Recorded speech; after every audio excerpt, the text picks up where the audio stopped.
Hi guys, welcome to our channel Telugu audio stories with Maithri. నా ఛానల్ని ఎవరైనా ఫస్ట్ టైం చూస్తున్నట్టయితే తప్పకుండా లైక్ చేయండి, షేర్ చేయండి అండ్ సబ్స్క్రైబ్ చేసుకోండి ఫ్రెండ్స్. అగ్నిసాక్షి ఒక ప్రేమ కథ పార్ట్ 27. ఇక లేట్ చేయకుండా స్టోరీలోకి వెళ్ళిపోదామా ఫ్రెండ్స్. నైట్ రావడం లేట్ అవ్వడంతో మార్నింగ్ 9 వరకు లేవలేదు చైతన్య. లేస్తూనే నివేదకు హాయ్ అని మెసేజ్ పెట్టాడు. అటు నుంచి ఎలాంటి రిప్లై రాలేదు. కానీ బ్లూ కలర్ డాట్స్ మాత్రం కనిపిస్తున్నాయి. అంటే తను చూసుకుంది, బట్ రిప్లై ఇవ్వట్లేదు అని అర్థమై నవ్వుకున్నాడు. మళ్ళీ హాయ్ అని గుడ్ మార్నింగ్ అంటూ మళ్ళీ పెట్టాడు. నో రిప్లై, బ్లూ డాట్స్ కనిపిస్తున్నాయి. చైతన్య కోపం వచ్చిందా బంగారం అని మెసేజ్ పెట్టాడు ఈసారి. నివేద నుంచి ఎవరు మీరు అని వచ్చింది రిప్లై. గుర్తుపట్టలేదా అండి అని పెట్టాడు. నివేద మీరు ఎవరో నాకు తెలీదు అంటూ ఇచ్చింది. చైతన్య నేనండి, ఆ రోజు నైట్ ప్రపోజ్ చేశాను. మీ ఫ్రెండ్ నుంచి లవర్గా కూడా ప్రమోట్ అయ్యాను. అతన్ని గుర్తుపట్టారా అని అడిగాడు. ఆ మెసేజ్ చూసి నివేద నవ్వుకుంది. నేను మీతో మాట్లాడను అని టైప్ చేసింది. చైతన్య సరే చాట్ చేయి మరి అన్నాడు, ఎమోజీ సింబల్ వెక్కిరిస్తున్నట్టు పెట్టి. నివేద నేను కోపంలో ఉన్నాను అంటూ కోపం ఎమోజీ పంపించింది. అవునా, మరి నేనేంటి గ్రౌండ్ ఫ్లోర్లోని సెకండ్ బెడ్రూమ్లో ఉన్నావనుకుంటున్నాను అని పెట్టాడు. అప్పుడు నివేద హలో సార్, నేను ఇప్పుడు మీ ఇంట్లో లేను, మా ఇంటికి వచ్చేసాను అని రీప్లై ఇచ్చింది వాట్సాప్లో. ఈసారి వాట్సాప్ రీప్లై రాలేదు చైతన్య నుంచి, డైరెక్ట్గా కాల్ వచ్చింది. అది లిఫ్ట్ చేసి హలో చైతన్య అంది వేద. వెళ్ళిపోయావా ఇంటికి అని డల్గా అడిగాడు. అవును, నిన్న ఆఫ్టర్నూన్ మామయ్య వచ్చారు, అప్పుడే వచ్చేసాను. మీ కాల్ కోసం చాలా వెయిట్ చేశాను, ఎందుకు చేయలేదు, నాకు చాలా ఏడుపొచ్చింది అంటూ ఇంకా డల్గా చెప్పింది వేద. సారీ వేద, నిజంగా నాకు వీలవ్వలేదు. ఇన్ఫ్యాక్ట్ కొంచెం టైం తీసుకుందామని అనుకున్నా, కానీ అత్త విషయంలో చాలా మెంటల్ టెన్షన్ చాలా ఉన్నింది. ఆమె స్పృహలోకి వచ్చాక కూడా హార్ట్ ప్రాబ్లమ్స్ వచ్చాయి. హార్ట్ ట్రీట్మెంట్ జరిగాక అది సక్సెస్ అని చెప్పడానికి 24 hours తీసుకున్నారు డాక్టర్స్. అందుకే కాల్ చేయడం కుదరలేదు. I miss you so much బంగారం, ప్లీజ్ ఈ ఒక్కసారికి ఎక్స్క్యూజ్ చెయ్యి, మరొకసారి ఇలాంటిది జరగదు, ఐ ప్రామిస్ యూ అన్నాడు చైతన్య. చైతన్య అలా అడుగుతుంటే తనని ప్రపంచాన్ని గించినంత సంతోషంగా అనిపించింది. నాకు మీ మీద ఏం కోపం లేదు, ఊరికే అన్నాను అంది చిరునవ్వుతో వేద. థ్యాంక్స్ బంగారం, నిన్ను చూడాలని ఉంది, ఎలా అని అడిగాడు. ఎలా, తను కూడా అడిగింది. అదే కదా నేను అడిగాను అన్నాడు. ఫస్ట్ మీరు టిఫిన్ చేసి రెస్ట్ తీసుకోండి, ఆఫీస్ వర్క్ ఈ ఒక్క రోజుకి అవాయిడ్ చేయండి, ఆఫ్టర్నూన్ నేనే వస్తా మిమ్మల్ని కలవడానికి అంటుంది వేద. ఓకే మేడం, మీరు ఎలా చెప్తే అలా. కానీ నువ్వు నిజంగా వస్తావా ఆశగా అడిగాడు చైతన్య. చెప్పాను కదా వస్తాను, ఇక మామయ్య పిలుస్తున్నారు, నేను తర్వాత కాల్ చేస్తా, బాయ్ అంటూ కాల్ కట్ చేసింది వేద. ఇప్పుడు ఎలా ఉంది అత్త అని అడిగాడు రూమ్లోకి వస్తూనే చైతన్య. మాధవి కూడా ఉంది సరోజినితో పాటు. బానే ఉంది నాన్న, నువ్వే లేట్ అయ్యావు, వెళ్ళి టిఫిన్ చెయ్యి అంటుంది సరోజిని. చేస్తా మమ్మీ, నా మీద కోపం పోయిందా అని అడిగాడు నవ్వుతూ చైతు. ఆమె కళ్ళల్లోకి వాటర్ వస్తుంటే చైతన్యం దగ్గరికి తీసుకొని అతని ఫోర్ హెడ్ పై ముద్దు పెట్టుకుంది నవ్వుతూ మాధవి. వెనుక నుంచి వస్తున్న శశి చూసి నేను నేను ఇక్కడే ఉన్నాను, మర్చిపోయినట్టున్నారు అన్నాడు కోపంగా చూస్తూ వాళ్ళని. హా మమ్, జలసీ ఫిల్లో వచ్చేశాడు అంటూ నవ్వాడు చైతన్య. ఆ తర్వాత చైతన్య శశి టిఫిన్ చేస్తూ మాట్లాడుకుంటున్నారు. భయ్యా, నీకొక విషయం చెప్పాలి, ఇన్ఫాక్ట్ ఈ విషయం మనకు ఎప్పుడో తెలియాలి కానీ లేట్గా తెలిసింది అంటాడు. తన సీరియస్నెస్ చూసి దేని గురించి శశి అని అడిగాడు చైతన్య. నివేద గురించి భయ్యా. తను అందరూ అనుకున్నంత ఇన్నోసెంట్ ఏం కాదు. మీరంటే అస్సలు లెక్కలేదు. అందంగా ఉన్నానని యాటిట్యూడ్ చూపిస్తుంది అన్నాడు. అవునా అన్నాడు యాక్టింగ్ చేస్తూ చైతన్య కూడా. అవును, మీ గురించి చెప్తే మీ అన్నయ్య నాకు రిజెక్ట్ అనింది. నేను ఊరుకుంటానా? మా అన్నయ్య అమ్మాయిలకు ఒక స్మైల్ ఇస్తే చాలు క్యూ కడతారు అన్నాను. ఆ మాటకు నన్నేమనిందో తెలుసా భయ్యా? ఆ క్యూలో నిలబడి వచ్చే వాళ్ళకు టోకెన్ ఇచ్చుకో అని అంది. ఎగ్గంత వెయిట్ లేదు. హెడ్ వెయిట్ చూడు భయ్యా అమ్మాయికి అన్నాడు శశి. చైతన్య అన్నీ విని నవ్వుతూ టిఫిన్ తింటున్నాడు. నువ్వేం ఫీల్ ఇవ్వకు భయ్యా. హీరోయిన్ లాంటి అందమైన అమ్మాయిని నీకు సెట్ చేసి నువ్వు పెళ్లి చేసుకున్నాక ఆ నివేద ముందే నేను ఆమెను వదిన అని పిలుస్తాను. ఇదే నా శపథం అంటూ తెగ ఫీల్ అయిపోయాడు శశి. నేనేం ఫీల్ అవ్వలేదు. నువ్వే అనవసరంగా ఫీల్ అవుతున్నావు. నిజమే, మనం అనుకున్నంత ఇన్నోసెంట్ అయితే వేద కాదు. అందుకే నిన్ను ఫూల్ని చేసింది అంటూ జరిగిందంతా చెప్తాడు చైతన్య శశికి. శశి ఆశ్చర్యంగా, అంటే నాతో జోక్ చేసిందా? మొత్తానికి నీ లవ్ సక్సెస్. మరి పార్టీ ఎప్పుడు ఇస్తున్నావు అని అడిగాడు. పార్టీ గురించి తర్వాత, ముందు నీకు అప్పగించిన వర్క్ కంప్లీట్ చేయి ఆఫీస్కి వెళ్ళి అన్నాడు సీరియస్ గా చైతన్య. వర్క్ కంప్లీట్ చేస్తాను, మరి పార్టీ? మళ్ళీ నసపెట్టాడు శశి. మొన్నటి వరకు గోవా పార్టీలు సరిపోలేదా? 1 month no pubs no parties, only office right now చాలా సీరియస్ గా చెప్పాడు చైతన్య హ్యాండ్ వాష్ చేసుకుంటూ. బిక్క ముఖం వేసుకొని ఆఫీస్కి స్టార్ట్ అయ్యాడు శశి. మాధవి సూప్ ప్రిపేర్ చేస్తుంది సరోజిని కోసం. వెనక నుంచి ఆమె కళ్ళు ఎవరో మూసి నేనెవరో చెప్పుకో అని వినిపించింది. ఇంకెవరు? వేద.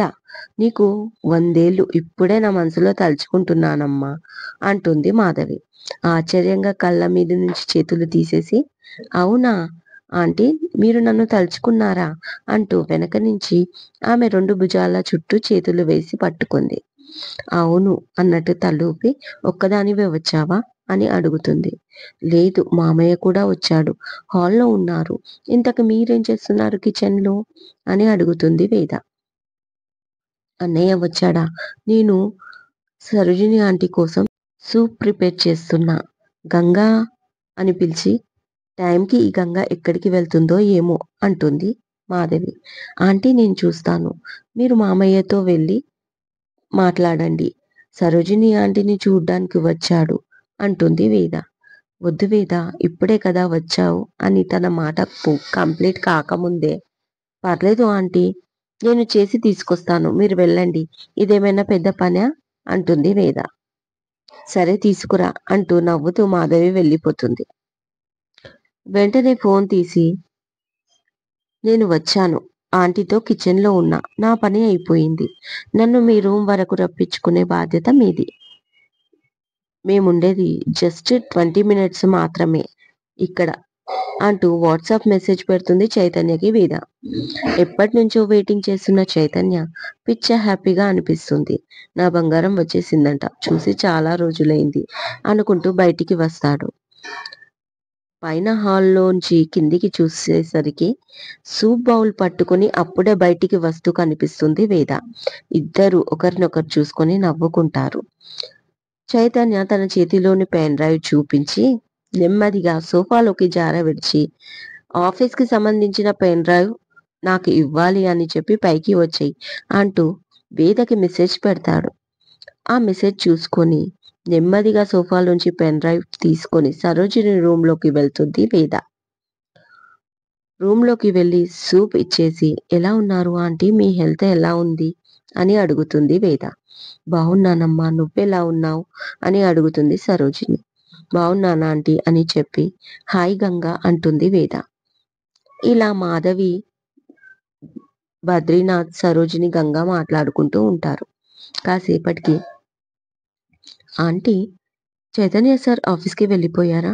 ఈ పెన్ డ్రైవ్ ఆఫీస్కి సంబంధించింది, నా బ్యాగ్లో ఉండిపోయింది, ఇవ్వాలి అంటుంది ఏమీ తెలియనట్టే వేద.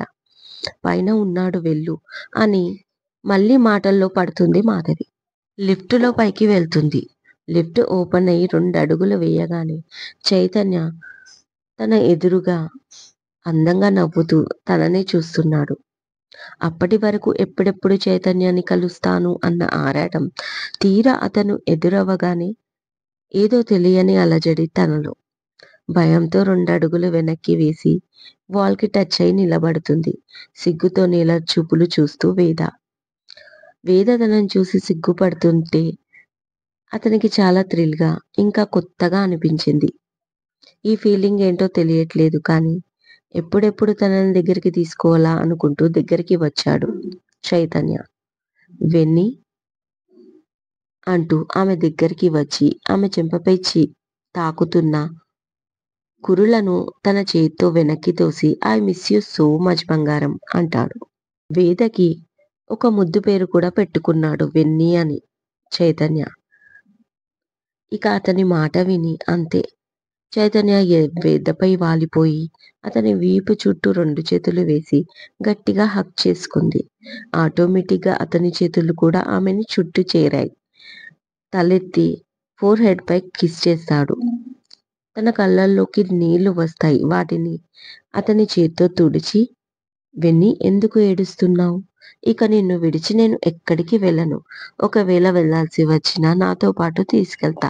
సరేనా? అంటూ ఆమెని 2 చేతుల్లో లిఫ్ట్ చేసి తన గదిలోకి తీసుకెళ్తాడు. సోఫాలో కూర్చొని ఆమెని తన ఒడిలో కూర్చోబెట్టుకుంటాడు. కాసేపు ఇద్దరూ ఒకరినొకరు ఫీల్ అవుతూ ఉండిపోయారు. వెన్నీ నీ హెల్త్ ఎలా ఉంది? ఓకే కదా? బ్యాండేజ్ తీసేశారా? అని అడుగుతాడు కాసేపటికి చైతన్య. బాగానే ఉంది. బ్యాండేజ్ తీసేశారు అంది. ఏమైనా పెయిన్ గా ఉందా? సర్జరీ జరిగిన చోట? అని అడిగాడు. లైట్ గా పెయిన్ ఉంది. తగ్గిపోతుంది అన్నాడు డాక్టర్. టాబ్లెట్స్ లేవు కానీ ఆయింట్మెంట్ రాస్తున్నాను. పెయిన్ తో పాటు మచ్చ కూడా పోతుందంట అంటుంది వేద. ఆ పెయిన్ ఎందుకో తెలుసా? నేను అక్కడ కిస్ చేసి చాలా రోజులైంది. అందుకే బ్యాలెన్స్ కిసెస్ ఇచ్చేస్తాను. కంప్లీట్ గా క్యూర్ అయిపోతుంది. ఏమంటావు? అని అడిగాడు చైతన్య. ఆ మాటకు సీత సిగ్గుతో ముడుచుకుపోతుంది. ఏయ్ ఇటు చూడు వెన్నీ, వెన్నీ బంగారం అంటూ పిలుస్తాడు. ఏంటి? అని అడుగుతుంది నవ్వుతూ. కమాన్ చూపించు అంటాడు చైతన్య. వద్దు అంటుంది వేద గారంగా. నిన్ను ఇలా కాదు అంటూ రైట్ సైడ్ తన డ్రెస్ కొంచెం నెమ్మదిగా తప్పించి చూస్తాడు. 2 ఇంచెస్ మార్క్ కనిపిస్తుంది. ఓ గాడ్! దీన్ని ఎలా భరించావు బంగారం? అంటూ నెమ్మదిగా చేత్తో తాకి పెయిన్ గా ఉందా అని అడుగుతాడు. ఏం లేదు. ఎక్కువసేపు నడిస్తే కొంచెం పెయిన్ గా అనిపిస్తుంది అంటుంది వేద. ఓకే తగ్గిపోతుంది అంటూ ఆ మార్క్ పైన కిస్ చేస్తాడు. నవ్వుతూ చూస్తుంది. ఎందుకంటే ఆ చర్యలో వాంఛ లేదు. ప్రేమ మాత్రమే ఉంది. ఇంకా కంఫర్ట్ గా సోఫాపై ఒదిగి పడుకుంటుంది. చైతన్య కాసేపు లిప్స్ తో తడిమి డ్రెస్ సరిగ్గా చేస్తాడు. పైకి లేచి కూర్చొని ఇక నేను వెళ్తాను. ఇప్పటికే లేట్ అయ్యింది అంటుంది వేద. అప్పుడేనా? అంటాడు దగ్గరికి తీసుకుంటూ. అతని ఎదపై వాలి తలెత్తి అతన్ని చూస్తూ వెళ్ళాలి కదా అంటుంది నెమ్మదిగా. సరే వెళ్తూ వెళ్తూ నాకేదైనా స్వీట్ గా ఇవ్వొచ్చు కదా అంటాడు చైతన్య. అతన్ని వీడి స్వీటా? ఫస్టే చెప్పి ఉంటే ఏదైనా స్వీట్ ఐటెం ప్రిపేర్ చేసుకొని వచ్చేదాన్ని కదా. ఇప్పుడు అడుగుతున్నారు అంది వేద డిసప్పాయింట్ గా. ఆ మాట విని తన అమాయకత్వానికి నవ్వు వస్తుంది. అలా నవ్వుకుంటూ తనని చూస్తాడు. ఎందుకు నవ్వుతున్నారు? అంది తన ఫేస్ చూస్తూ. ఊరికే నవ్వొచ్చింది అంటాడు. నిజంగా నేను స్వీట్ చాలా బాగా చేశాను. 5, 6 వెరైటీస్ వచ్చు నాకు అంటుంది క్యూట్ గా ఫేస్ పెట్టుకొని వేద. నాకు తెలుసు వెన్నీ. సెకండ్ టైం హోమ్ కి వచ్చినప్పుడు అదే డాడీ బర్త్డే రోజు నువ్వు చేసిన కద్దుకా ఖీర్, సొరకాయ పాయసం తిన్నాను కదా. సూపర్ గా చేశావు. ఐ లైక్ ఇట్ అంటాడు. థ్యాంక్స్ అని నవ్వుతూ సిగ్గుపడుతుంది వేద. చైతన్య ఇచ్చిన కాంప్లిమెంట్ తనకి బాగా నచ్చింది. అది తనకు చాలా స్పెషల్ అనుకుంటుంది. ఇంతకీ మళ్ళీ ఎప్పుడు మీట్ అవుదాం? అడిగాడు చైతన్య. 2 డేస్ తర్వాత ఆఫీస్‌కి వస్తాను ఉత్సాహంగా అంటుంది. నో, నీ హెల్త్ పూర్తిగా నార్మల్ అయ్యే వరకు నో ఆఫీస్ అంటాడు చైతన్య సీరియస్‌గా. మరి మీట్ అవ్వడం ఇప్పట్లో కుదరదు కదా! అంటుంది దిగులుగా వేద.